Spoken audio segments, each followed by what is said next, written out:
Well, my friends, it has been 1 week since we got our hands on Arc Raiders. It has been one official full week since the end of the Arc Raiders playtest. And I gotta say, I'm going through full Arc Raiders withdrawal. And I think we're gonna have to eventually sign up to Arcaholics Anonymous because I am going through it, man. I am genuinely going through it, and so many other players are as well. And I gotta be honest, Embark Studios isn't helping us out at all. They haven't posted literally anything since that thank you video, except for one single announcement in the Discord. And all that was thanking everybody for getting the Discord to 100,000 members. That is the only new update since the thank you video where they showed off some statistics from the latest playtest. Now, there has been a ton of rumors, as there always is, a ton of speculation, as there always is, that we're going to see Arc Raiders at the Game Awards. I believe is the event that is happening in early June, I believe on June 6th. And here's the thing, man. I genuinely think we see the game fully release in June, but at the same time, there is a very large possibility that we only see an open beta in June. Now, if it were up to me, I would have the open beta dropping in a week from now. So 2 weeks after the playtest, you drop an open beta. Maybe it's a closed beta for the first day and a half, just to kind of get things back up to speed, back to operational, status. And then you have like a 3-day window of a full open beta to stress test these servers. That is going to be the main thing. I really don't think it's a great idea to go right into launch and not know if your servers can actually handle the capacity that you're going to get. And if you're making some kind of announcement at, the Game Awards or whatever the event is, it's going to attract even more eyes than you may have already had. Sometimes these game events attract a lot of other viewers that aren't watching Twitch or aren't tapped into the gaming community on something like Twitter or Reddit or in Discord groups, stuff like that. So me personally, I am genuinely going through Arc Raiders Withdrawal. I mean, I went and bought Division for full price, Division 1. I like Division 1 and 2, but I just figured, let's get that the Division experience from the first one, which I just loved and have so many great memories with.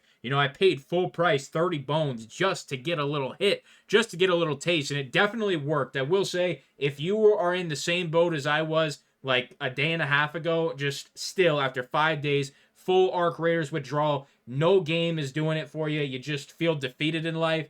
Go buy the Division. It's not even close to as good as Arc Raiders, but it definitely kind of gave me that little bit of a fix that I needed. And of course, you have any other third-person games that are similar, you could definitely play those as well. But, it's just one of those things like, I was really feeling it. I was really feeling like no game was hitting the same.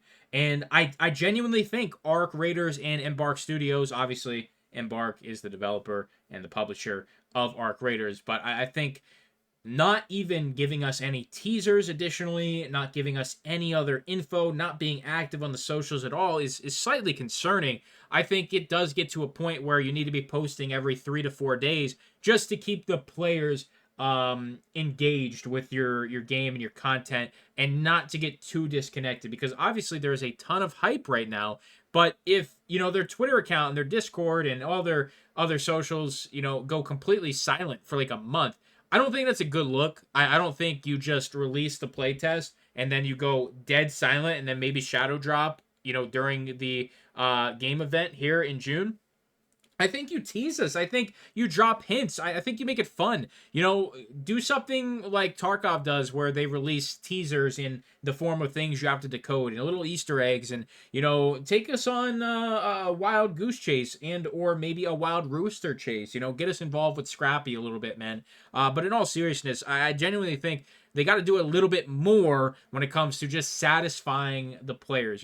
Players are obviously going to want as much, content from you as you're willing to give them. And it doesn't have to be in the form of actually playing the game right away. Like, just give us some cool trailers or give us some cool, just lore or anything, really. I think we would be satisfied with that, just to, you know, keep the hype alive, keep it rolling, keep the snowball flowing. You don't want to lose speed here. You don't want to lose momentum. You don't want to lose hype. So let me know how you guys are holding up, man. I just want to thank you for that one video popping off. I really do appreciate it. I am uploading my raids in order that I played them for the most part.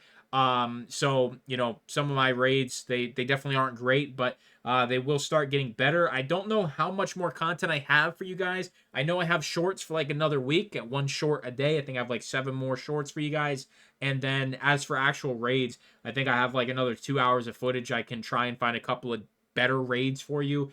But it's pretty much going to be after I get this next batch of raids uploaded for you guys. Like, I'm not going to have much more for you other than just informational content, speculative content for Arc Raiders. So, you know, hopefully that's something you're into. I want to thank you for subscribing, all the new subscribers here for the Arc Raiders content only. I'm extremely excited still and cannot wait to dive back into the Rust Belt, get to looting, get into killing, petting Scrappy again, and, you know, trading my way up and getting rich in Speranza. So I hope you guys are just as excited as I am. Do me a huge favor. Make sure you're dropping a like. Make sure you're subscribing for more Arc Raiders content. I'll see you in the next video. I'm out.